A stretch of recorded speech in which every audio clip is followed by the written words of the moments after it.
Fasten your seatbelt. I am taking you for the ride of your life. I'm going to show you what this car can really do. Are you ready? I am ready. Hang on. Okay. Here we go. Hold on to your butts. Go get him, kid. It might be a tumor. It's not a tumor. Not a tumor at all. F. What you're going to ask me. So you can go ahead and ask me what you're going to ask me. And my natural response could be to get offended. Hey, want to hear the most annoying sound in the world?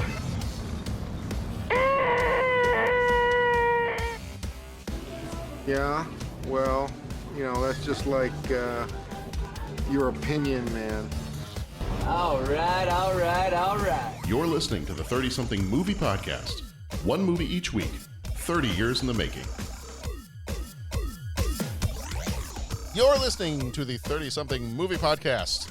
I am your host, John Reed. I have with me Bo Warmbold. Bo, how's it going? I am well, John. How are you? Good, excellent. And excellent. Back from his 1 week hiatus/vacation, Patrick Canigallo. Hey, everybody. How was vacation, So great Pat? to be.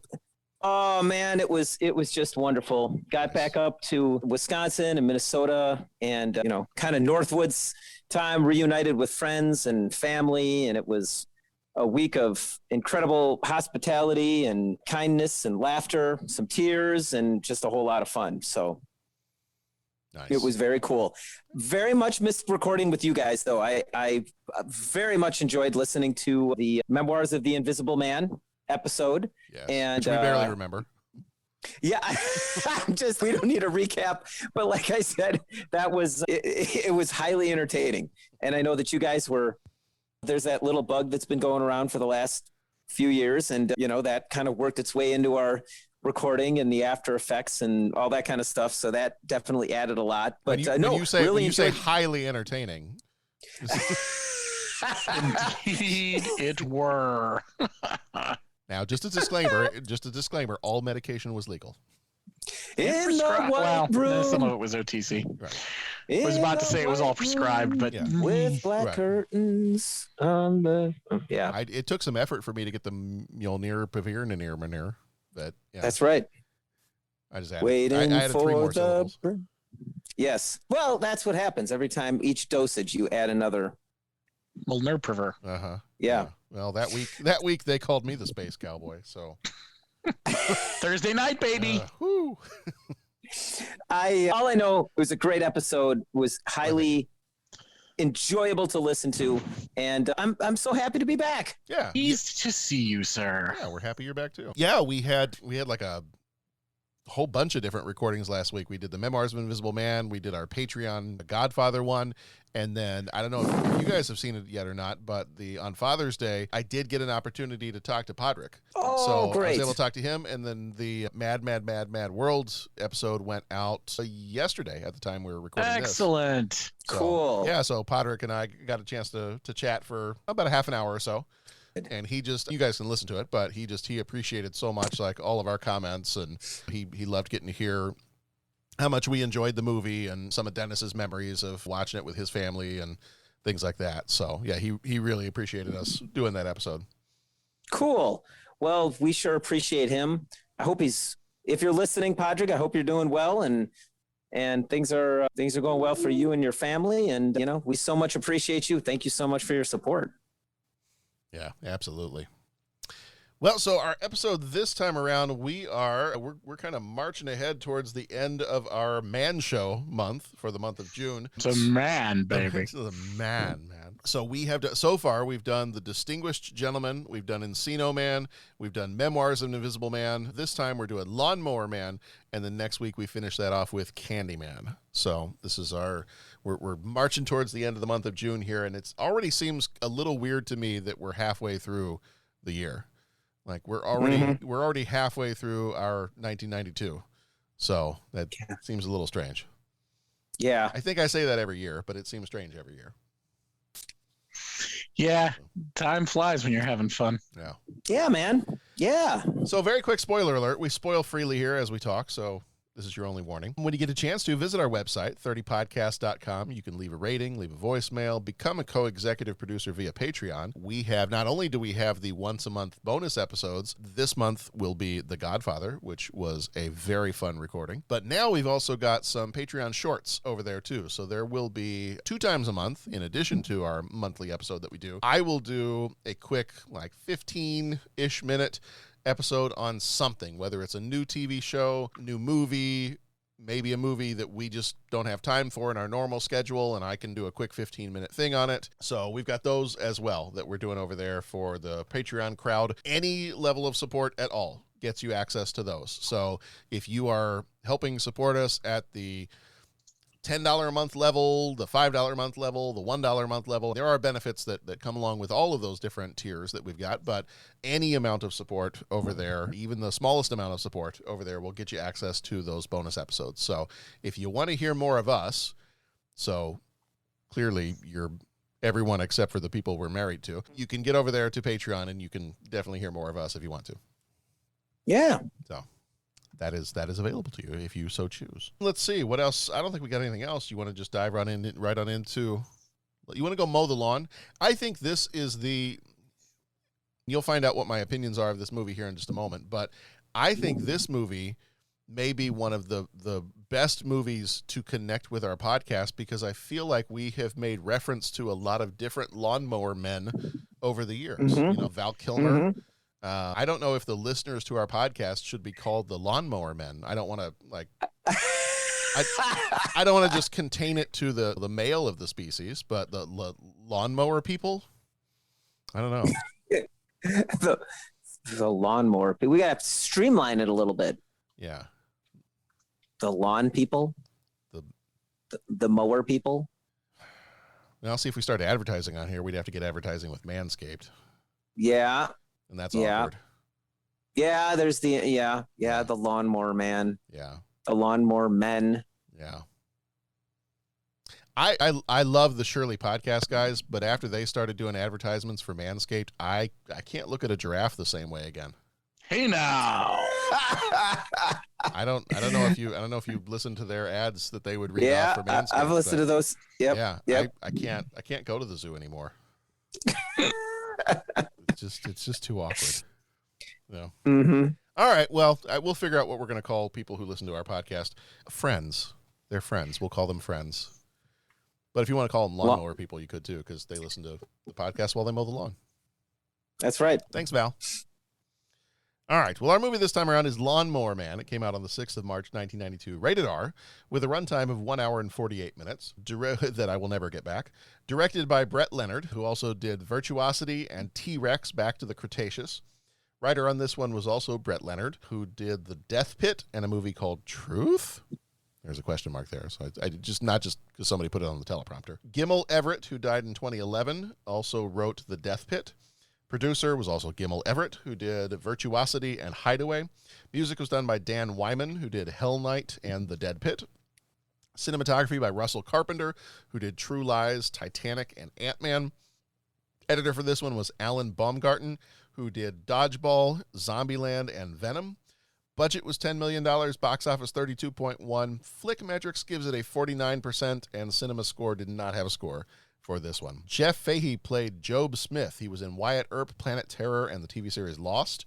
Pierce Brosnan played Dr. Lawrence Angelo. He was in the Thomas Crown Affair, Goldeneye, and Mrs. Doubtfire. Jenny Wright played Marnie Burke. She was in Near Dark, Young Guns 2, and The World According to Garp. Mark Bringleson played Sebastian Timms. He was in Heathers, Austin Powers, and Soldier. Jeffrey Lewis, who died in 2015, played Terry McKean. He was in Every Which Way But Loose and The Way of the Gun. Jeremy Slate, who died in 2006, played Father Francis McKean. He was in True Grit and The Devil's Brigade. Dean Norris played the director. He was in Total Recall, T2, and Breaking Bad. And Colleen Coffey played Caroline Angelo. She was in NYPD Blue, Murder, She Wrote, and that's all I got for her. The eccentric Dr. Lawrence Angelo puts mentally disabled landscaper Job Smith on a regimen of experimental pills and computer-simulated training sequences in hopes of augmenting the man's intelligence. In time, Job becomes noticeably brighter and also begins to fare much better with the opposite sex. But as he develops psychic powers, he realizes that those around him have taken advantage of his simplicity his whole life, and he plots a bloody revenge. Here is the trailer, and we'll be back in just a moment. Job Smith is the Lawnmower Man. A man Joe, come on, boy, let's go. Grass is waiting for you. with the mind of a child. Yeah, Cybo Man. He came to see me. Cybo Man. Comics, right? Yeah, Cybo Man. And a doctor Virtual reality holds a key to the evolution of the human mind. with a vision of the future. I have a game in my house that you might like to play. Would you like that? Yeah. Okay. That was really bad. I have different games. I even have one that could help make you smarter. Now, Job Smith is about to enter the world of virtual reality. It's gonna hit me! No, Joe, just relax. It's gonna be like being up there with the stars, Joe. They're going to another planet. His mind is like a clean, hungry sponge.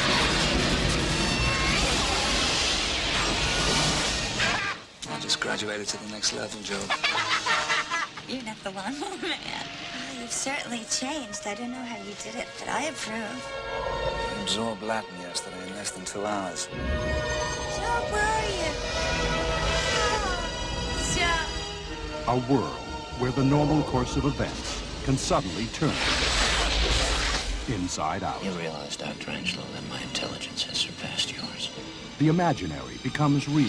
Trying to get inside my head, Joe. You can't hide anything from me, Dr. Angelo. And reality We have no idea what he's gonna do. is all in your mind.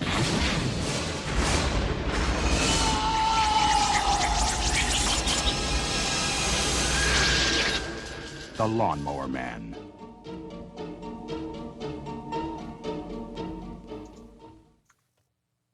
All right, so a couple of quick trivia items that I've got for this movie. So this one, and I was a little sad to hear this one, but I guess it doesn't surprise me sometimes. So New Line Cinema had obtained the rights to the Stephen King short story, The Lawnmower Man, after which this movie is titled. That's where the similarities between Stephen King's short story and this movie end. Save the bird bath. The bird bath part, right. That there's Bird bath. parts of someone in a bird bath. Want to make sure we talk about the bird bath. The bird bath, yeah. It was an accident, though. It was not a murder. It was an accident. And why someone's parts are in the bird bath. So I guess they already had a script that was called Cyber God. And they just decided, well, we like this Cyber God script, and we want to make a movie out of it, but it's going to make more money if it has Stephen King's name on it. So let's take Cyber God and rename it Stephen King's Lawnmower Man. And they did. And then Stephen King found out, and he's like, hold on, pardon me. No, take my name off of that. That has nothing to do with my story at all. And they're not even close. Like, other than there being a lawnmower involved and a bird bath, the stories are not even close at all. Like, there's no virtual reality in the Stephen King story. It's more along the lines of, like, they drop references to, like, mythical creatures. And I think one of the characters is supposed to be like a satyr. And they mention Cirque and some of the other mythological beings and things like that. It has nothing to do with virtual reality. So there's no similarities whatsoever other than the bird bath. So he sued, he won. And I remember reading somewhere that it was the first time someone had sued to have their name removed from the title of the film since like 1940 something. It was the first time somebody had won that suit since then, but got his name. He still gets some money from the movie, but he was able to get his name removed. So it was not called Stephen King's The Lawnmower Man. That's like the worst. That's like the work nightmare, right? That's like when, like, if you're on a team at work or a department and some faction or someone in your department sends an email to the boss or whatever and signs it from the department or signs like everybody's name on it. It's like, well, hold on now. That's not, no, that's not my statement. You know? Yeah, exactly. Yeah. That's like the worst nightmare. Like, hey, guess what? Pat Canigello says, no, he didn't. He didn't. Nope. Sorry. Yeah. So that's just man, that's something that everybody can almost everybody could relate to, like that feeling. Yeah. Oh man. At some point in time, somebody's had their work stolen, or they've had something. Somebody takes credit for something. Yeah, or someone just signs your name because it adds a certain gravitas, even though you have absolutely nothing to do with it. Right. So a couple of interesting things. It doesn't really have anything to do with the Stephen King Lawnmower Man short story, but it does. One of the interesting things about this, they do drop in the name of the kind of secretive group called the Shop. And so supposedly and I have not read a lot of Stephen King. My son would be the better person to ask this, but the Shop apparently shows up in several different Stephen King novels and short stories that they are kind of a clandestine, I don't know if they're a government group or like a secret society or something like that. And they show up in some of the other stories.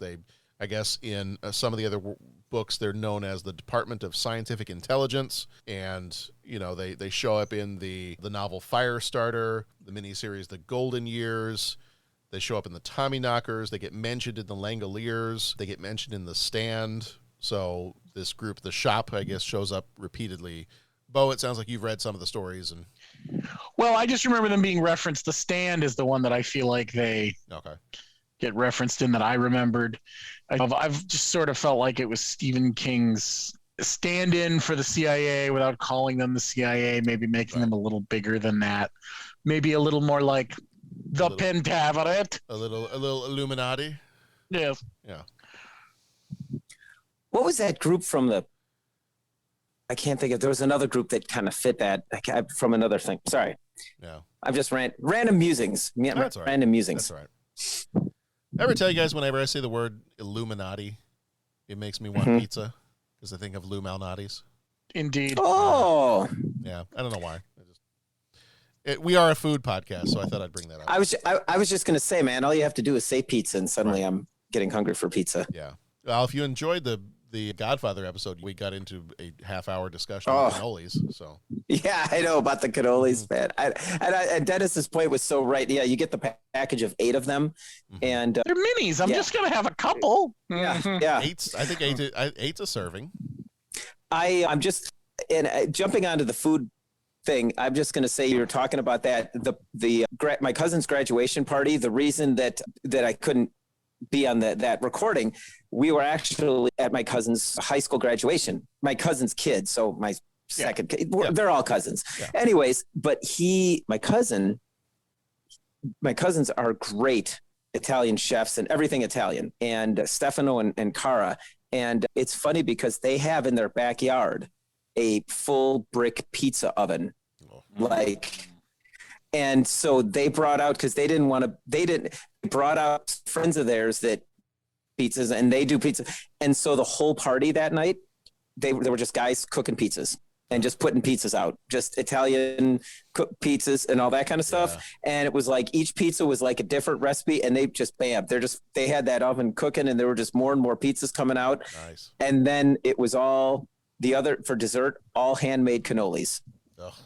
So all the cannolis were in the house, all the pizzas were being cooked in the backyard, and it was just like, it was so funny because you guys were talking about that. It was just like, yeah, I'm living that, because all I have to do is walk in that door, and guess what? Cannolis, and then out here, more pizza, and more cannolis. Yeah. All right, well, that's going to do it for Lawnmower Man. Yeah, that's it. How soon is that? Bo, when does Tony Cannoli or whatever, when does that close by you? Let's get over there. Oh, I bet Tony's shut already. Oh, probably. Oh, okay. That's all right. We'll go in the morning. Exactly. Yeah. All right. Well, we do have some major moments in this movie, and I think I just narrowed it down to like 4 major moments, because that pretty much covers it. I mean, kind of once we get going into things, things just progress as they tend to in movies, you would hope. So major moment number 1 is Robo-Chimp. Robo-Chimp. Gentlemen, I'm gonna come right out of the gate here and say I could have watched an entire movie of Robo-Chimp. Yeah, Cyberman was cool. I might have rather watched an entire movie of Robo-Chimp. Yeah. Because it was kind of fun. It was kind of funny, and I don't know. It was a little weird, a little quirky. Yeah, I think some of the head cam was kind of funny. Yeah. You know, some of that type of stuff. It was like if you turned a chimp into a predator. Yeah. Get all the infrared and the, And honestly, I think in general you can do that stuff well. I'm not trying to say I got Planet of the Apes vibes, but just the whole experimental and that, I think if you the latest Planet of the Apes trilogy, you know, that I thought that was a pretty incredible trilogy, and I think the basic storyline of experimenting or whatever, if done right, I think it could have been pretty cool. You know what I'm saying? Mm-hmm. Dead or alive, you're giving me a banana. That's kind of how I felt that whole time. But man, he was gunning people down like he shot that guy in the face. I know. He was a badass chimp. Yikes. Yeah. Yeah, George just got even more curious. Yeah.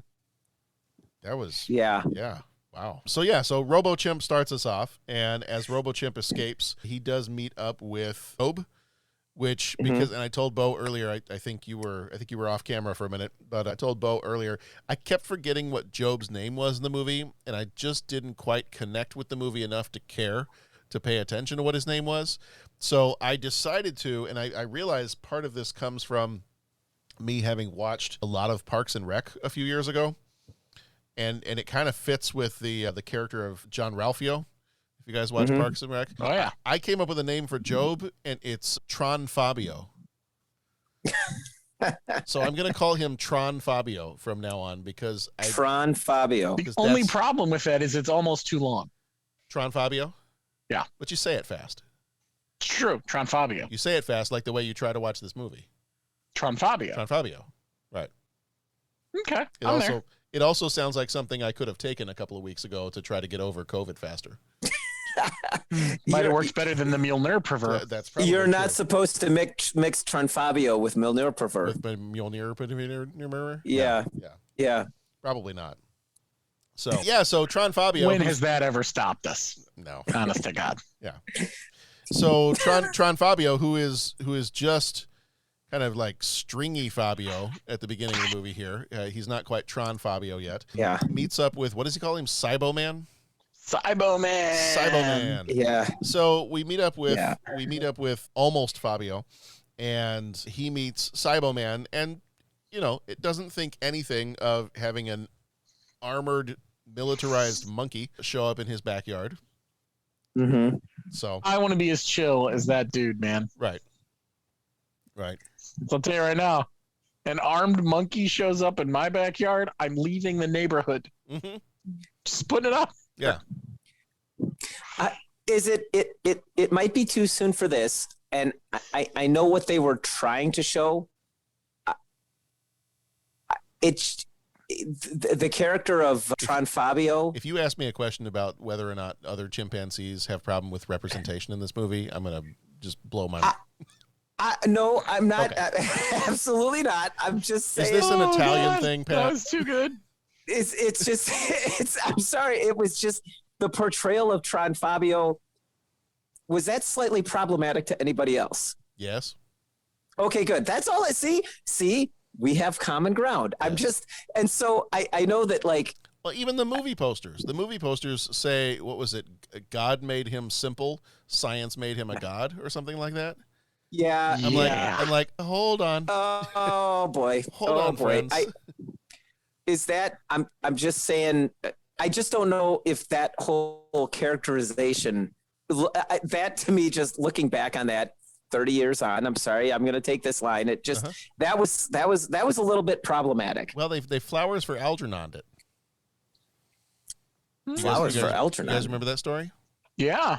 Yeah, flowers for Algernon with Charlie. Mm-hmm. Pat, I don't. Pat, did you not pay attention in high school English? It seems that way. I did, but I don't remember problems for Algernon. No, flowers for it. Well, he had problems, but yes, flowers for Algernon. Okay, so what happened? So just okay, So flowers for Algernon. The story behind flowers for Algernon is there's a character named Charlie, and he had I don't remember if they come out and say what his diagnosis is, but there is some sort of a mental deficiency of some kind, that his IQ is lower than other folks, and there is an experimental procedure that can be done to increase his intelligence. And in the story, they do this experimental procedure, and it increases his intelligence, but then eventually later in the story, things start to regress, and I think by the end of the story, if I remember correctly, he's actually worse off than he was at the beginning. Yes. Oh, okay. So that's basically this story. Okay. It's and like Flowers for Algernon, I feel like is a prerequisite, at least when we were growing up, is like a prerequisite for either middle school or high school English classes to read it at some point. Okay. But you Man, don't remember that one? I don't remember Flowers for Algernon. Okay. I don't like I actually, I'm a horrible writer, but I actually liked literature class. So it wasn't like I was sitting in back with. Yeah. The Algernon the Algernon in the story is a mouse. It's like a pet mouse that Charlie has. Okay. Yeah. Okay. Interesting. Okay. So basically it's that kind of thing. And again, I don't want to derail, and I hope no one is throwing rocks at their, iPad screen listening to our podcast. Any complaints, attach them to a PlayStation 5, mail them into the show. But like that was a little bit like, oy vey, when that just that whole thing, you know what I'm saying? And I know what they had to do, but the way they went about doing it, right? It's like, hey, Job, there's something wrong with you. We can fix it. Right. Like, and I just think that was just. And it wasn't like, oh, look at those jerks. They think there's something wrong with him. No, you know what I'm saying?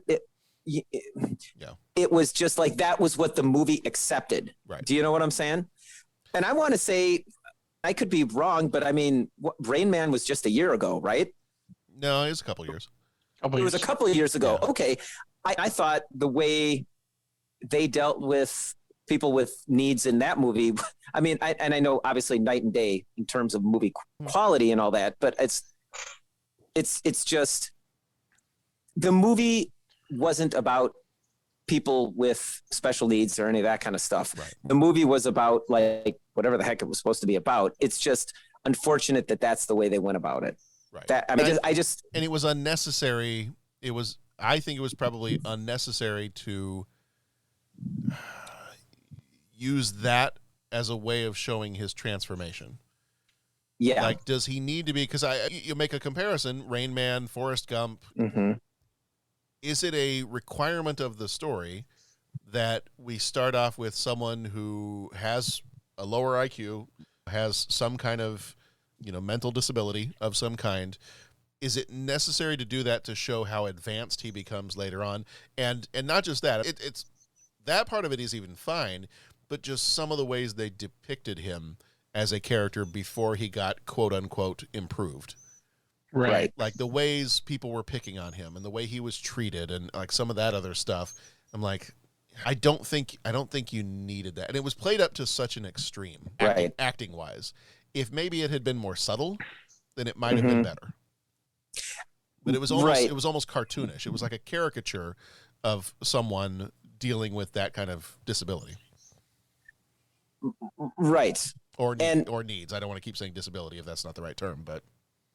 Right. No, that was just kind of like, okay, here we go. Yeah. I mean, and again, I'm trying to enjoy the movie. And so I'm not just, but okay. But yeah. And I want to say too, we've seen this kind of a story before, and I know we're still doing our major points of the movie. So I'll save this comment for later when we get into it. But I think we've seen this kind of a thing in, I want to say, like there's been a bunch of Star Trek Next Gen, Star Trek Deep Space Nine episodes that have a similar kind of thing, but the way they do it is the nth. Yeah, the nth degree. That's the one with Barclay, right? Yep. Or Lieutenant Broccoli. Yes. Yeah, they've got that one. Yeah. I think that the stuff in Deep Space Nine with some of the Trill, where they steal the Dax symbiote and they force the joining, and then that changes that person. Heck, I want to even say phenomenon. Yep. Phenomenon, that movie. I mean, those are all things that I think you could get to what you're trying to get to, but not portraying it in that manner. Yeah. Is all I'm saying. Like Thank you for mentioning Phenomenon. Now I have Eric Clapton's "If I Could Change the World" stuck in my head. Yeah, there you go. Yeah. So anyways, I'm sorry. Right before the show, I was complimenting like the new format and like just how much it is awesome with the show. And here I am totally derailing it. You totally ruined it. Yeah. I'm thanks a lot. Thanks a lot, jerk. Thanks a lot. You leave for 1 week and you come back and you just totally mess up the mojo. Yeah. Pat, you're all over the place. Put the landing gear down. There you go. Wave off. No, but seriously, I will, refrain. But that was, no, you're good. You're good. That was problematic. I know what you're saying. And that was, we've covered my next major moment. It was Job gets a Flowers for Algernon type upgrade and some of the possible problems with that. So this upgrade, like he is starting to learn stuff very, very quickly. But we did see at the beginning of the movie, as part of the Cybo-Man piece, the being raised by this priest from the church that beats him all the time, and just kind of how he's treated by other people, how he's viewed by other people. They don't even call him by his name. They call him the Lawnmower Man because he, oddly enough, mows their lawn.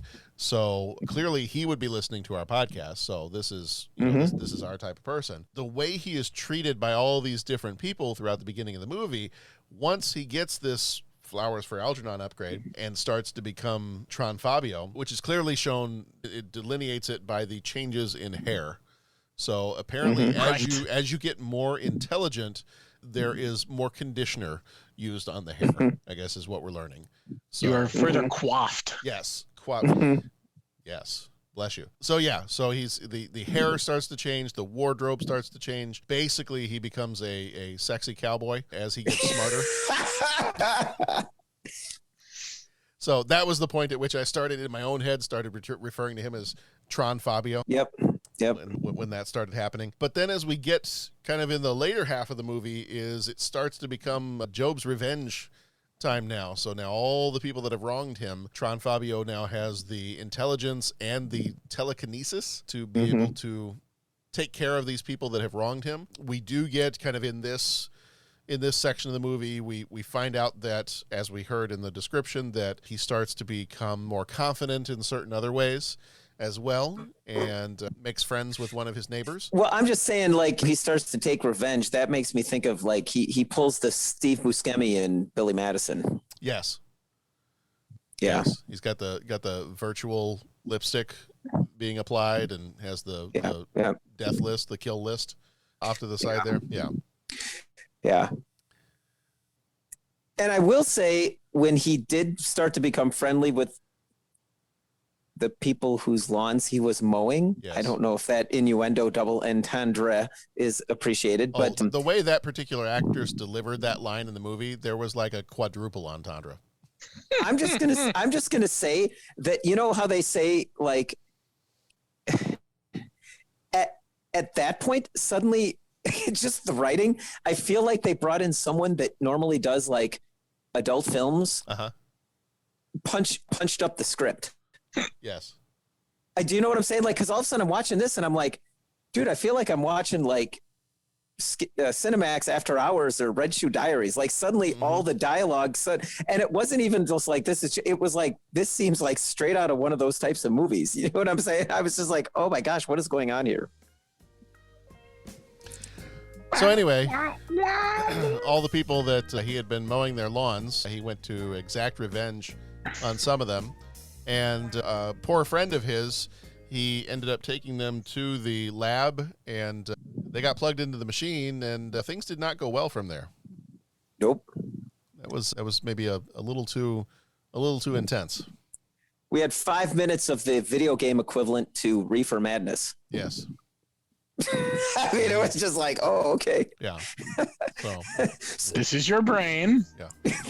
This is your brain on drugs. That's right. This is what happens when you play too many rounds of G-Lock. So you have the full body haptic suit tied into your virtual reality, and oh man, you chose to go with the Spice Channel. Oh man. There we go. Anyway, yeah. So she's dead, And I love that transition. I don't know why, but it just cracks me up, man. And then one of the next door neighbors has, apparently there's chunks of him in the bird bath. So that's such a great scene. Where's the rest of them? Bird bath. Bird bath. Okay. All right. Okay. Yeah. So at this point, yeah, and the priest gets set on fire, and I'm trying to think what else. The one guy, how did he kill the guy at the gas station? I'm blanking out on how that guy met his end. Didn't he wrap him up with the hoses or something? Yeah, I think so. Yeah, I think so. So, I mean, we kind of get to the point where he is upping his level of telekinetic. Try saying that 3 times real fast. Telekinetic powers. Bird bath. Telekinetic powers. The rest of my tongue was in the bird bath. His telekinetic powers start to go to an extreme where, like, he starts getting really bad headaches and he can't even necessarily control some of it anymore. Well, then he starts to turn on Dr. Angelo, and things don't go well from there, because then he kind of ties him up, and you've got that whole scene where he mind controls Mrs. Angelo, and she has the shootout with the FBI agents, and just everybody's getting mowed down left and right at this point. Yeah. But then as we get towards the end of the movie, Job officially shuffles off the mortal coil and becomes a fully virtual creature at that point. He's virtual, man. He's virtual. Man. So at this point, he becomes fully electronic. And we have, I think in some ways, and we'll talk about this as we get into the deep thoughts part of it, but in this scene, as we get into this part of the movie, the end of the movie, we have both maybe some of the best CGI that we're going to see in this movie, and some of the absolute worst CGI I've ever seen. All in the same movie. All in the same scene. All in the same scene. Yes. So, and then that kind of ends up being that because the kid from next door shows up, and he knows that this kid is innocent and has not done him any wrong, that kind of ends up redeeming him at the end, and he gives them an opportunity. He gives Dr. Angelo and Peter, I think was the kid's name, the opportunity to escape the lab, even though he's been locked in the virtual world because Dr. Angelo has cut off the network connection. Or, as would happen in some of our schools sometimes, there's a hard rain, and then you can't connect to the Wi-Fi.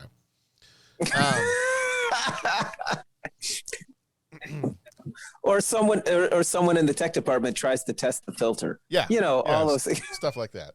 And then the Wi-Fi goes down because somebody looked at it wrong. And that's... Dude, you're not supposed to look at it. Yeah, don't look at it. No. PC load letter. The heck does that mean? It's like that. Here's a deep cut. I know the Greatest Generation guys, back in some of their older episodes, they talked about whittling it down until they're only at like the 2% of listeners that know what they're talking about. Mm-hmm. Okay. If anybody has seen the movie Bad Words about the spelling bee, I think Jason Bateman is the main actor in it. When you say the phrase "don't look at it," go to the closet scene in that Bad Words movie. You'll know exactly what I'm thinking right now. Okay. That's for the 2% that have seen that movie and know what I'm talking about. There it is. Deep cut. Special little treat for them. And that is pretty much the end of the movie. Is the lab explodes. Job is supposedly gone and dead, although he finds a back door there at the very end. A back door. No, sorry, that was.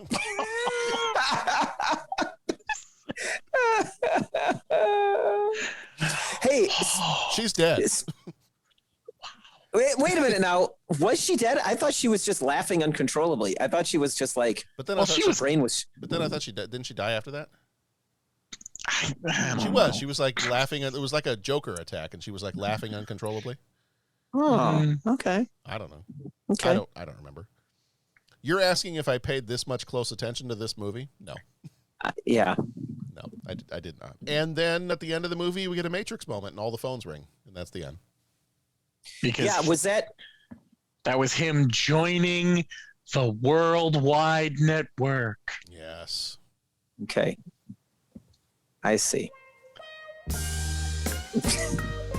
I don't know what that has to do with. Yeah. Anything? At this point, I don't know. All right. We seem to have a lot of opinions. Should we go deeper into our thoughts? Yes. I mean, we weren't the only ones that happened to in this movie, but all right, let's do that. And now, deep thoughts.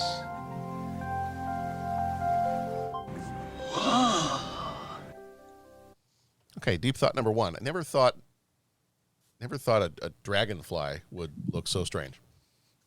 It was just weird. Some of the CGI was a little. Some of it, I watch it and I go, wow, for 1992, that's pretty crazy. And then the bees. And I'm like, wow, even for 1992, that's kind of crappy. Yeah. So, yeah, I don't and the know. way it was so like colorfully acid trippy, I don't know. Yeah. Maybe it's just because I'm conditioned to think of an acid trip when I see that kaleidoscope of colors, because that's what they've conditioned us to think. For I some don't know. for some of those CGI scenes, I definitely needed some more veneer to know what was going on. Yeah. It was a little crazy. Yeah. So very, very quickly, initial reactions. Did you like this movie? No. Okay. Pat? Yeah, I'm really trying to turn over a new leaf and just not like dislike anything, but I think the general concept was really cool. I just think the execution. Yeah, I think the execution was maybe there were some rough spots. I mean, think of all the prescient things they said. By 2001, we will all be connected to the worldwide network. I know. That was cool stuff. And I think, like I said, we listed a couple, 3 or 4 different episodes of Star Trek and movies where this thing kind of works. I think that like the scene with the monkey could have been a movie in and of itself. And I'm trying to think, this movie was like over 2 hours long, right? Yes. Yeah. I think we could have cut a bunch of that stuff out. You know what I'm saying? Mm-hmm. And, I think it just, yeah. And again, I'm sure there's people far more talented than me that put this thing together, and I'm not sure where this attempt came in terms of like early on in their film career, late on their film and all that. But I just, are you trying to say the monkey is unnecessary? You would cut the monkey? I don't, well, or maybe cut everything that happened after the monkey. I'm not sure. You know what I'm saying? Like either one. But I think the concept was good. I just think the execution, like I said, and the Job character, the way that was introduced to us was problematic. Yeah. The characters of the priest, and I guess it was his brother that was the groundskeeper. I mean, that was, to say a caricature is putting it mildly. Yeah. And it would be fine if it was supposed to be kind of a hokey or silly movie, but it was, it just seemed a little bit B movie-ish, and it was like not done real well, B movie-ish kind of thing. Yeah. I was worried there for a second you were going to get rid of the parts of the monkey. I was like, come on, it's Furious George. No, I think keep Curious George and cut out. No, it's Furious. Yeah, Furious George. That's right. Yeah. Best knife fighting monkey you've ever seen. Yeah, that was pretty incredible. Simpsons reference, anybody? Simpsons reference? Furious George. Furious George is Montgomery Burns' monkey. When they're out on the international waters on the boat, they have a monkey knife fight. And then Furious George loses, and Monty Burns turns to Mr. Smithers and says, "Oh no, Furious George, Smithers, this monkey is going to need most of your skin." Did not remember that one. No, that's a good one. I gotta go back. Simpsons rewatch. So you're turning over a new leaf, and you're trying to find things to like about this. Yeah, and like I said, good concept, execution needed a bit more. It was kind of funny when they were in the muting room with when they went to the Weyland-Yutani Corp or whatever the heck that was supposed to be, and they met, and they had all those guys standing there with automatic rifles, and it was like, what? Why are they in this? Like, why are those guys there? And then when it was like, send them out, they just go right from guard duty right out on their mission, and it's kind of like, okay, it was like Blues Brothers. Everybody goes marching out. Hup, hup, hup, hup, hut, hut, hut, hut, hut, hut, hut. Yeah, and yeah. Okay. Yeah. I'm trying to turn over a new leaf, and since Cool World, I hate everything. Oh man. No, cool. I don't hate this movie. I just I don't hate this movie. I hate what it makes me think about. Yes. Yes. I hate how it makes me feel inside. That's right. And it's not warm fuzzies. There's so much of this movie that I look at it and I go, concept, kind of cool. Execution? No. Right. Not even close. Like, it failed on so many levels. The CGI is pretty mostly terrible, and there's other stuff. I feel like there's other CGI that you see in the early 90s and you go, all right, well, that didn't age too badly. And you look at this one and you go, oh, that one didn't just age. There are parts of it in a bird bath. Yeah. Right. That it did not turn out well. And the acting was just terrible in this movie. Like, the acting I've never thought the acting is amazing in most Stephen King movies. And I don't want to call this a Stephen King movie because, again, the name is stolen from a Stephen King story. So it's not even that. But, it's pretty terrible. Like, all the acting is pretty terrible in this movie. And so I can't even look at it and go, well, at least the performances were good. Like you guys said, almost everyone in this is a caricature. Yeah. So I can't, if there's a message to the movie, I can't take it seriously. I don't even really know what the movie was about. Like, the movie is about the dangers of virtual reality, something that at that point in time barely existed, and people would not really even know what virtual reality, and this is not even real virtual reality. Like, you're not going to, in 1992, you weren't going to look at things and be like, hey, virtual reality is coming out in a few years, and we can all plug our brains into it and get a million times smarter. No, that's not even what virtual reality is. Like, but John, the worldwide network. Right. By 2001, well, in 1994, I was already racking up my parents' phone bill on CompuServe. So, right. We didn't even have to wait that long. Problem number one, I had to, what? Oh, that Chris Brenner. Yeah. Yes. There's a deep cut. Sorry. Brenner Listen to the greatest. Yeah. Net Access, Channel 19. There you go. Oh, that Chris Brenner. That Chris Brenner. You guys, you're missing the giggle, though. Yeah. That Chris Brenner. Yeah, I know. Oh, gosh. And it did not help that this movie started off with a typo. Oh, what was the typo? At the very beginning, when they put the thing at the very beginning and like something at the turn of the millennium or the whatever it is, they spell the word millennium wrong. They spell it with one N. No. Oh no. Yeah. Yeah. So the movie. So as an English teacher, starting off the movie with a typo, I'm already like, okay, strike one. And then we do, like, I don't know, we get several moments into this, and I'm like, all right, we've probably already, it's 3 up and 3 down at this point. So let's just end the ending and move on. I think honestly, I think maybe the guy's wife could have helped him out, like at the screening, just gone, hun, maybe back to the drawing board on some of this stuff. I mean, like, that's just someone in his family, maybe just kind of help him out and just. So I'm trying to think of like what works for me with this movie. The premise works for me, but pretty much everything. Yeah, the premise was fun. Like, I'd like to see someone else take this idea and try to execute it differently. Because I think it could have been a better movie. It just was not. It was not done well. The way it was done, it was not done well. Right. So, what about for you guys? The special effects, because that's a big selling point of this movie. How did you react to the effects in this movie?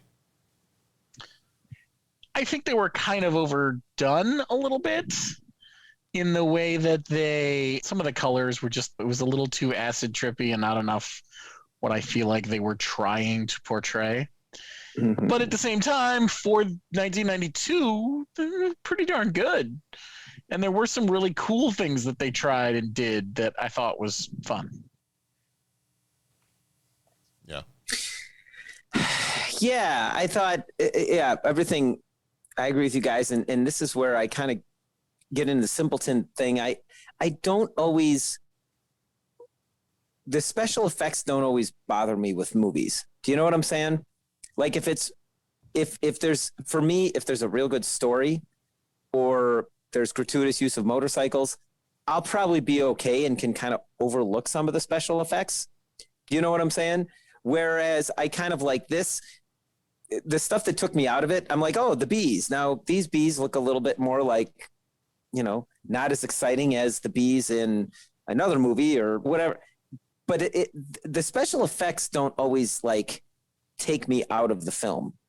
Do you know what I'm saying? Mm-hmm. And that being said, a film can have phenomenal special effects, but if there's not a compelling story and blah, blah, blah, blah, blah, I'm not necessarily into it. So the special effects didn't quite bother me, or lack thereof necessarily bother me with it, you know, because I kind of knew what they were trying to do. And I'll give them this. I thought it was interesting that, you know, they kind of kept things changing up. Do you know what I'm saying? Like it wasn't like you were ad nauseum seeing the same stuff. Like, okay, this guy got caught on fire. This guy had the cables wrap around him. This guy, you know, had the bees come and take out the squad at the gate. This virtual reality they were in these cool, like racer skids things that they were doing. Okay, this virtual reality, they're just kind of floating through with these little weird jelly things. Okay, so they did different stuff. They kind of like every time he went into the virtual world, it wasn't like the same old thing. And I thought that was pretty cool. I gotta say, yeah, they were trying to. I felt like they were trying to show his growth. That's why it was different every time. Yeah. But yeah, I agree. Like they tried some stuff, which was cool. Yeah, that's cool. Yeah. It just didn't turn out very well, but right. And I had the scene where he takes his lady friend to the lab and they both get hooked up to the machine together. Like that whole scene, I can now no longer look at my screensaver the same way ever again. Yeah. One of those screensavers that's just like the blob, the colorful blob that goes across your screen, and like, no, I'm gonna have to change that. Yeah. I'm gonna have to switch to nature photos or something. Yeah. Monkeys, Robo-monkeys. Furious George. All right. Do we have anything else we want to say about Lawnmower Man? Have we mowed the lawn enough? Yeah, I think so. Okay. The grass is freshly cut. Nothing better than the smell of fresh cut grass. Mm-hmm. That was one heck of a lawnmower that he cooked up, though. How about it? That was a pretty fancy lawnmower. Big red. Yeah, big red. And I just want to say that end when he was like mowing the lawn with his mind or whatever, I think he had the blade set too low because he was like churning up some dirt. It was That's not going to turn out well. No, that's especially, I think in the heat, you're supposed to raise the lawnmower up a little bit, right? Right. You don't want to cut it that short. That's ridiculous. Yeah. Val Kilmer knows what we're talking about. I'm just saying lawn care. Yeah. Val would do it right. Mm-hmm. That's all I'm saying. All right. I think it's probably time for 3 questions. Are you ready for 3 questions? Bring it on. Let's do it. Bring it on. He asks each traveler 5 questions. 3 questions. 3 questions. It's impossible to answer. Impossible because you don't know the answer. Nobody could answer that question. I want to ask you a bunch of questions. I want to have them answered immediately. What you just said is one of the most insanely idiotic things I have ever heard. At no point in your rambling, incoherent response were you even close to anything that could be considered a rational thought. Everyone in this room is now dumber for having listened to it. I award you no points, and may God have mercy on your soul. All right, 3 questions. Question number 1. What is the first virtual reality game or experience you ever had?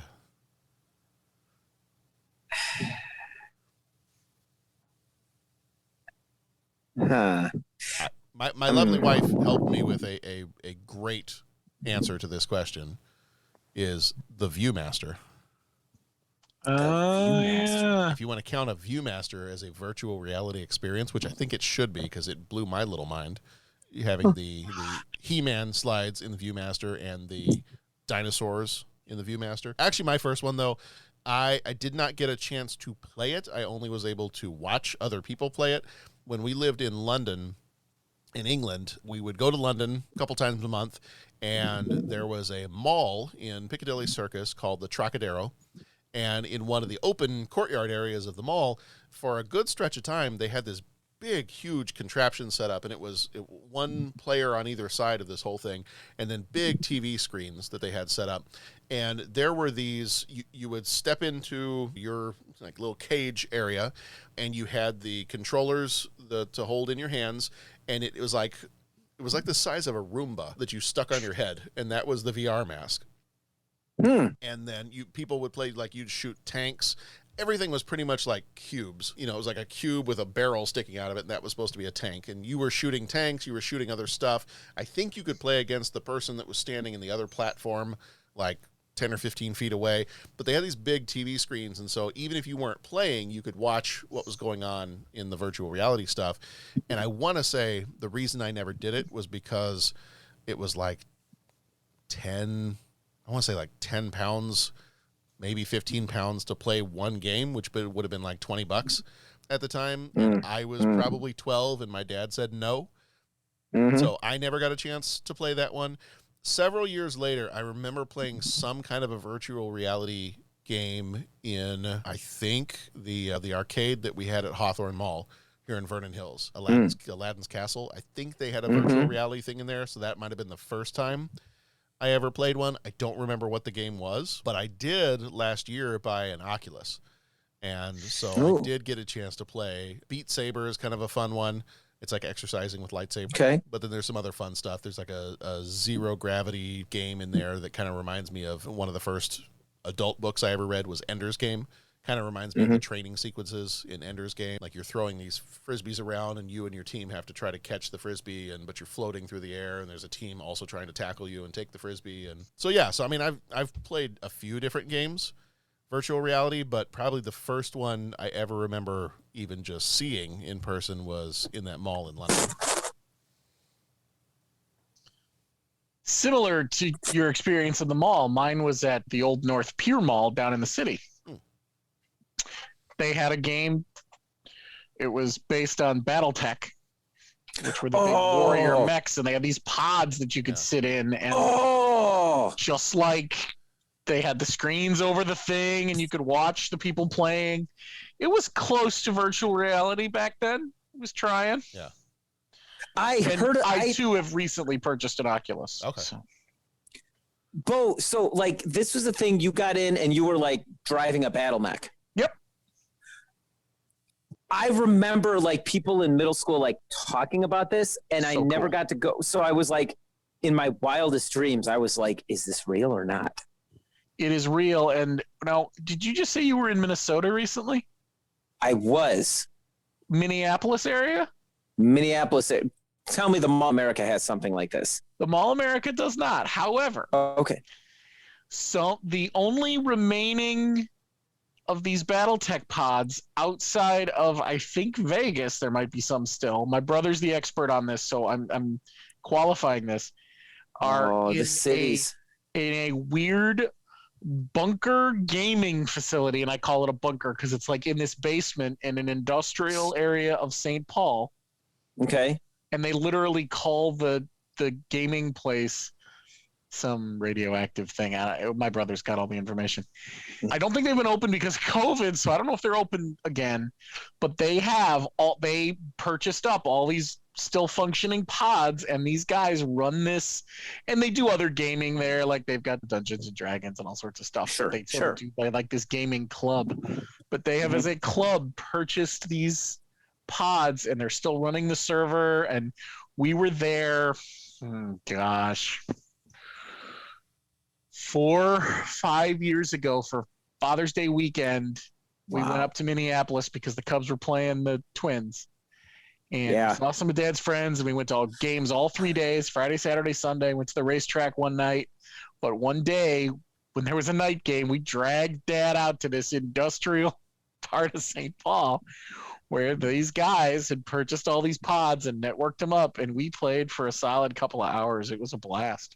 And you just drive this thing. Are the controls pretty like extensive? Yeah, I mean, it's a throttle and a thing and buttons for you to select who you're targeting. And I mean, it's a pretty well-designed cockpit. I will see if I can find any images to send over. It is the Fallout Shelter arcade. That's it. Yep.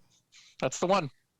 Oh man, like this is so exciting to me because like it's one of those things that you sort of like John when we talked about Earthstar Voyager, and it was like, do you remember that show? It was kind of about and we like took about a week of discussing and Google searching and all this kind of stuff.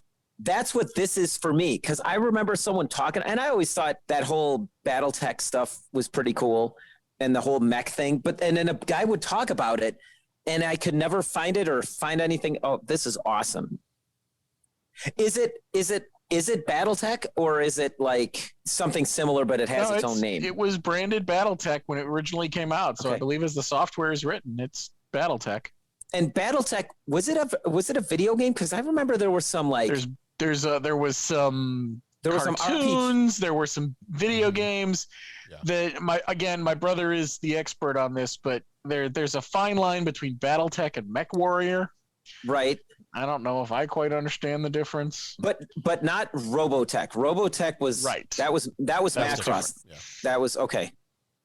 There is still an MMO Mech Warrior game out there. Wow. Yeah. Dude, maybe that's what I'm going to get into tonight is Mech Warrior stuff. There you go. Go watch Robot Jocks. You know what I'm talking about. Seen that in a long time. You guys know what I'm talking about. That's where I'm going. Oh my gosh. That's old school there. Wow, this is cool. Thank you. This is exciting. So yeah, that's probably my first experience, and then most recently Oculus. On the Oculus, unfortunately, it sounds like they might be spinning it down because they're not really maintaining it or developing it, but they did make a bridge crew bridge simulator for virtual reality. I remember that. They have elements of TOS and next gen. That'd be cool. And I have played it. It is fun. Is it? Yeah, the one I wanted. And you can play that one not in VR, but the VR version is really cool. Okay. Yeah, the one I wanted. I haven't downloaded any of the other stuff yet, but I know there's some of the Star Wars stuff for the Oculus. Well, it's funny you say that because I just got an email today. There's a big sale on all that stuff. Well, that's been the 30-something movie podcast. Hope you guys have a good night, and I'm going to go download some Star Wars video games. And yeah, no, I haven't had a chance to. In fact, I haven't even had a chance to even play that in quite a while. Like I got it earlier this year, actually maybe a little bit right after Christmas or right before Christmas. And I will say the one thing, and I'm going to sound like an old man here, I found out pretty quickly that, and I don't know if you have had this experience, Bo, with yours, I couldn't do it, especially at the beginning. I couldn't do it for much more than like 20 minutes at a time, because the first time I used it, I then took it off and tried to walk out of the place that I was in and get in my car and drive somewhere. And for about a good half hour after the first time I played on the Oculus, I'm walking around outside, I'm driving, I'm going, the world is not real. Oh. The world is not real. What am I doing? This is weird. Like Interesting. I have not yet had that experience, but I will admit most of my playing has been that bridge simulator and some of the video watching apps and things that I've played around with. So I haven't done a lot of what I'm going to call real VR, where I'm standing up and moving around. Mostly it's been seated activities. I'll be curious if you ever get that kind of a feeling, because it was weird. It was the first, because the other stuff, I mean, I had never really done any other kind of virtual reality stuff except for that one real basic game back in the 90s. But this one, after the first time I used it for about a good half hour, and then I took it off, and I just had this weird feeling that I'm like, wait a minute, am I in the real world now? It was real disorienting. And it took me a minute to be like, okay, yes, everything around you is real. You are driving a real car. So I kind of had a weird reaction to it. Interesting. Yeah. All right, question number 2. If you were given an upgrade, would it be to enhance your mind or your body? Well, I want that hair. Right. You want the Tron-Fabio conditioner? Of course. Yeah. I can't believe it's not butter. It's virtual butter. I can't believe it's not Head and Shoulders. There you go. Well, I told my family that I think my mind is perfect, so I'm going to go with body. Yeah, probably me too. I think that's where I could use the most improvement. I got no problems with my mind. It's good. You know, I'm at the height of human evolution with my mind anyway, so I figured let's go body. John, are you not really in this podcast? Are you like meditating on a cliff somewhere? I might be. And force projecting yourself into the podcast? I might be. Okay. I can respond to the opening title card of this movie by saying, "Amazing. Everything in that paragraph was wrong." I thought that's what you said when the final credits scroll went. Yeah, that too. Amazing. Everything you have presented for the last 2 hours and 10 minutes is wrong. Everything in this movie that you just showed was wrong. Oh, man. Pat, what are you upgrading? I don't know. I don't want to say mind because I don't know. That just feels like, I don't know. That just to me would be problematic and comes with too many strings attached. You know what I'm saying? Like, okay, so we're upgrading mind. So then you get into that. Is this like that genetic thing? Is like creating Star Trek, right? They're always worried about people that do the enhancements and all that kind of thing. Mm-hmm. And then you don't want to be an augment. Yeah, but because it comes with all the strings attached and all that kind of stuff, then you worry about it, and then what are the side effects and all this other sort of thing. And you never you never get to the 3-dimensional thinking either. You never get to 3-dimension. That's even with the mind upgrade. Exactly. Well, so not to mention 4th-dimensional thinking. Oh God, don't even. Yeah, that's right. You're just not synced. I have a real problem with that. Yeah. I would say like body improvements. But I don't know, because that just feels like it'd be cheating, right? Like, oh, I'm going to go run a marathon, but I'm going to use this, that, so that. But then I think, okay, but I seem like every week I'm rejecting the question. And I know you got the soundboard all warmed up for this one and all that. So I'll leave it to you whether you think this is a rejection of the question or not. But I'll just say, like, I guess if something had happened where I lost a limb or needed some sort of prosthesis, make my tongue work correctly, prosthesis or replacement organ or something like that, I guess I wouldn't have a problem with that, kind of replaced on an as needed basis. So I guess that would be body, but I'd have to, it would have to be like a reason, like, oh, you were injured and here's what we're going to do to fix you up kind of thing. Like Luke Skywalker with the hand. Like, I don't have a problem. I'm not going to fault the guy, right? Like, you got to do what you got to do. What was that word? What was that word for an artificial limb again, Pat? Okay, I'm going to prosthesis. I've got it.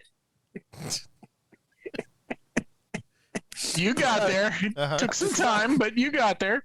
You got something on the soundboard, man? I have. That's extraordinary. What would you like to do next? You want to upgrade your tongue? That's right, man. I got to upgrade my tongue. There you go. I have mastication problems. I need to upgrade my tongue. Yeah, so I'd be okay with like something like that. Okay. All right. And final question. As needed basis. Yeah. Well, and you don't have to go to extremes.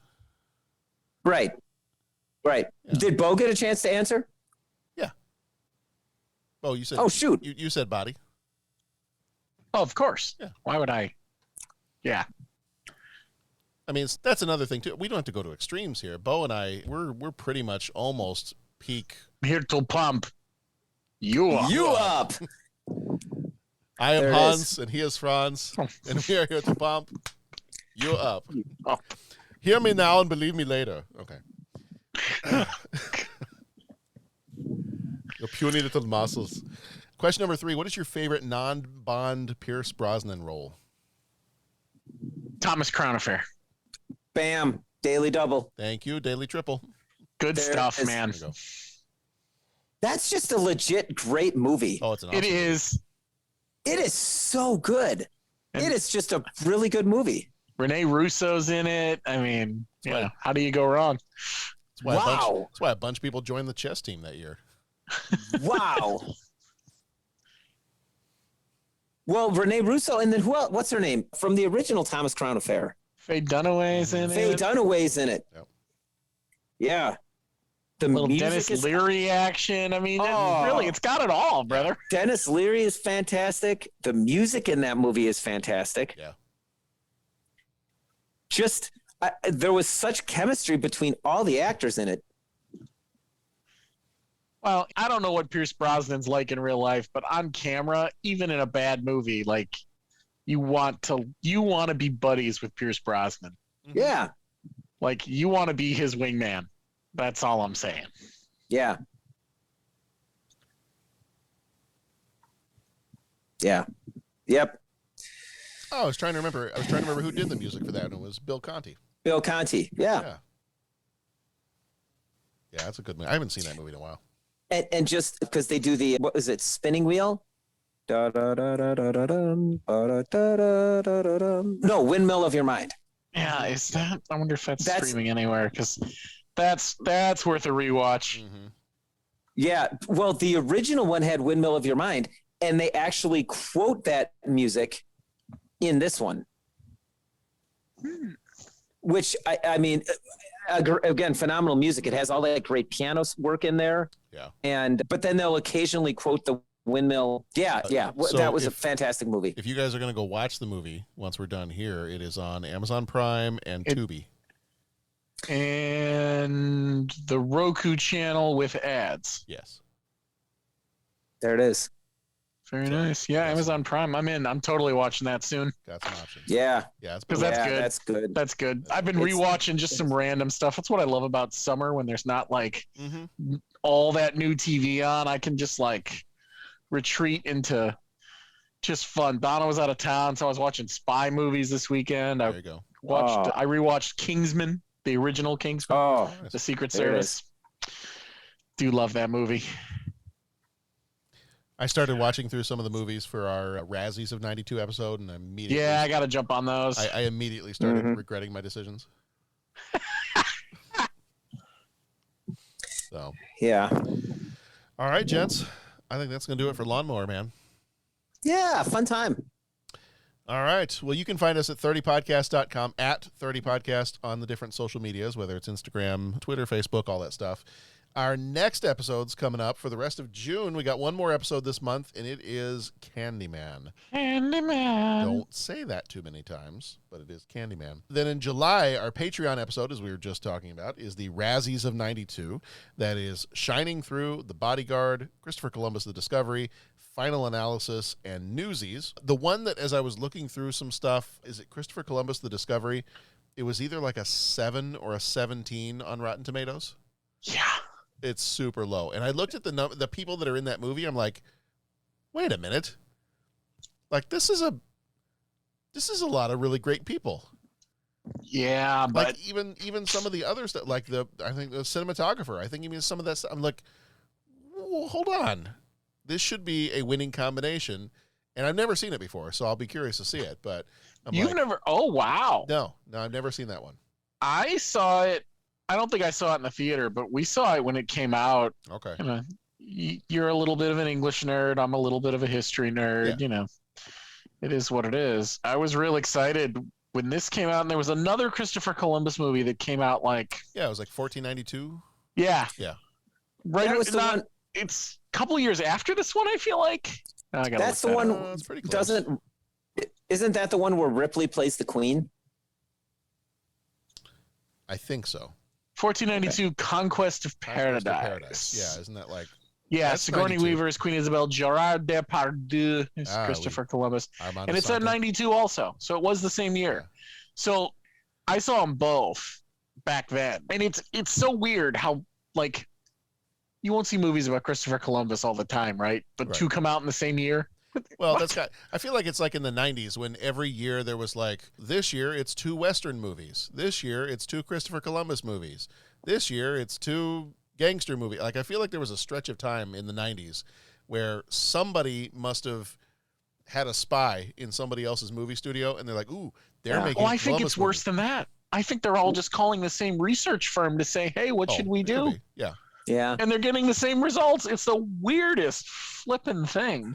Yeah, you got 14 Brando, Tom Selleck. What do you guys? Catherine Zeta-Jones, You guys are Benicio making del Toro. You guys are making a Christopher Columbus movie with Marlon Brando. All right, well, we'll do Ridley Scott over here, and it's so strange. Yeah. What was they did the Majestic and the Prestige? Yeah, both came out at the. That's right. It's so strange, and I the more I think about it, the more I really think it is as simple as, however these people are doing their research, they're getting the same results. Yeah. So maybe that validates the research. I'm not sure. Some of the writers are friends with each other, and they're just like, "Hey, what are you working on?" Oh, that's cool. Yeah, maybe. I'm kind of working on something similar. Or we've got something we started 3 years ago. That's not a bad idea. Let's do. Yeah. Yeah, it's just weird how that, like, when was the last time someone made a movie about Christopher Columbus? Right. They did 2 in 1 year. Right. Like what? Saving Private Ryan and Thin Red Line. Yeah. Yeah. Biker Boys and Torque. It's such a strange phenomenon. I'd love to interrogate the reasons one of these days. Phenomena. Bum, bum, ba-dum. Bum, ba-dum, bum. Sorry, I cut you off though. You were still doing July. I was still doing what? John was still doing the July schedule, and I cut him off. Oh, that's okay. About Christopher Columbus. Because now I went down a rabbit hole, and it is. I found a couple of different articles. One is called "The Cheap and Dirty Reason Why Hollywood Makes 2 of the Same Movie Every Year." Okay. Oh. Yeah. And they talk about how, for a lot of different reasons, it is because people will shop their script around to different studios before they get accepted.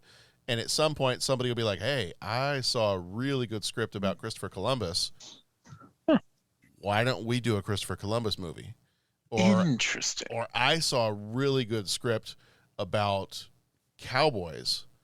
We should do a Western movie. Or this is going to be a huge movie about magicians. Let's make magician movies. All the vampire stuff is always grouped with each other. Yep. It's just weird. Yep. You would think if and there must be some research that says this doesn't make sense, but you would think if you were Studio A and you knew that Studio B was doing a movie, wouldn't you wait a year?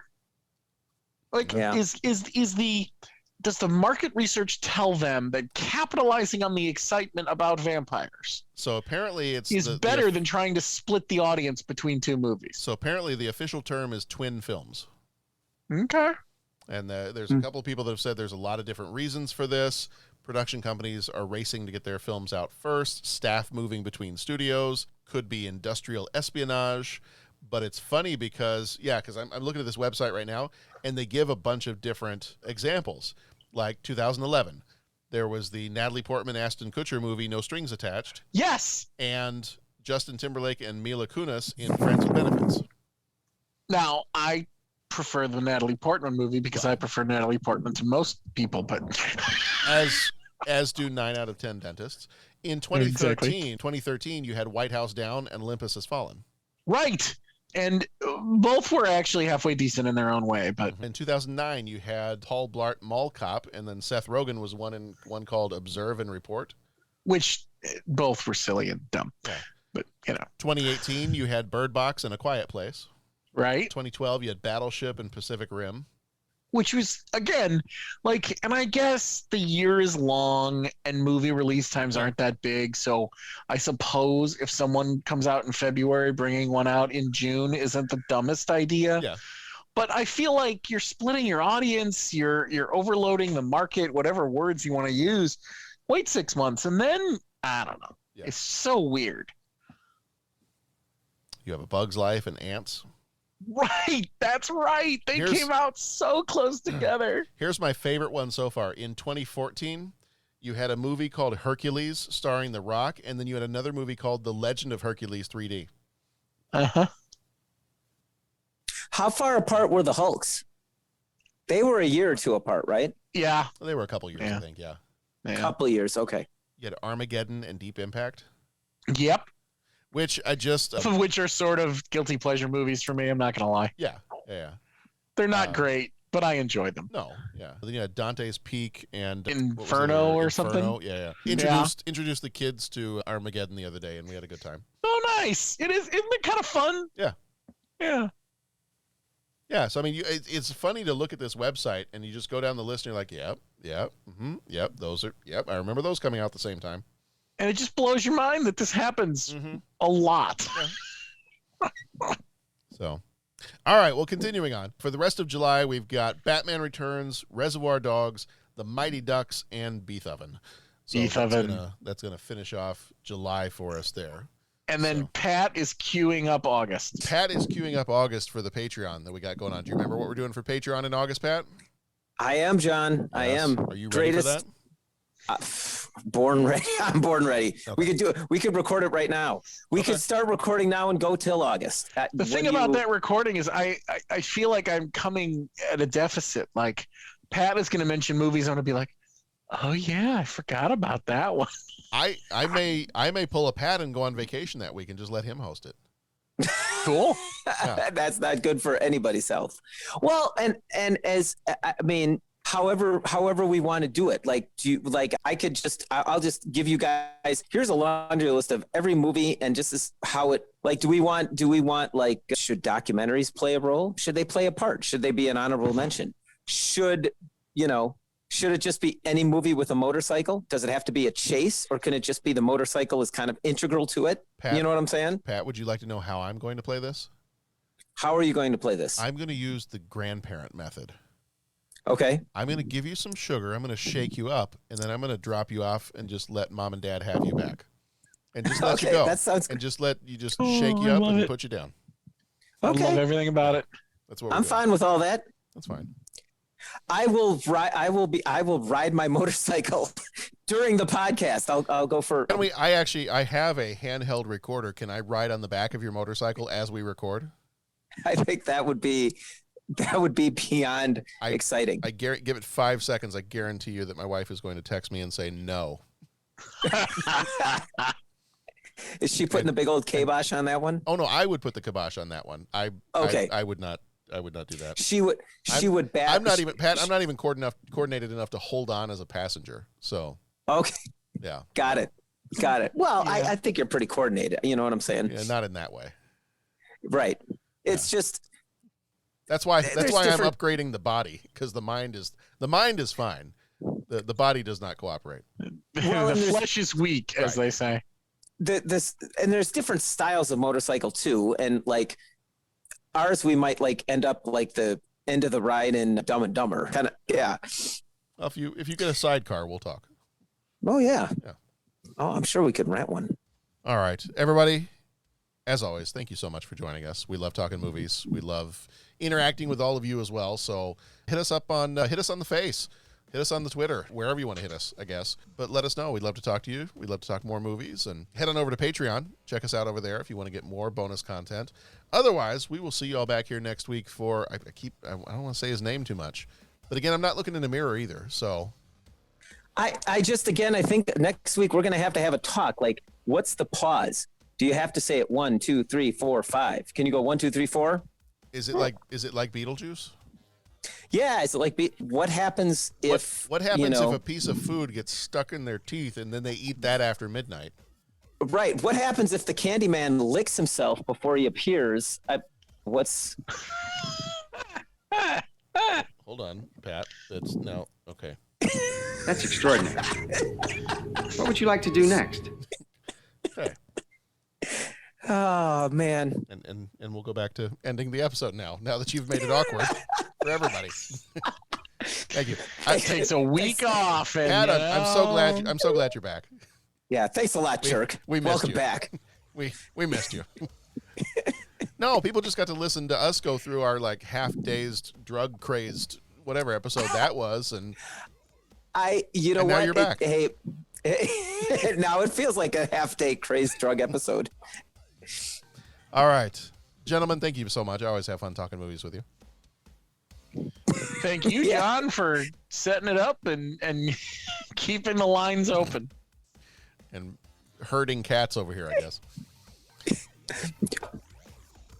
That's okay. There's a lot I could say, but I'll just say goodbye, everybody. It's great to be back, and we'll see you next week. There we go. All right, we'll see you next week for Candyman.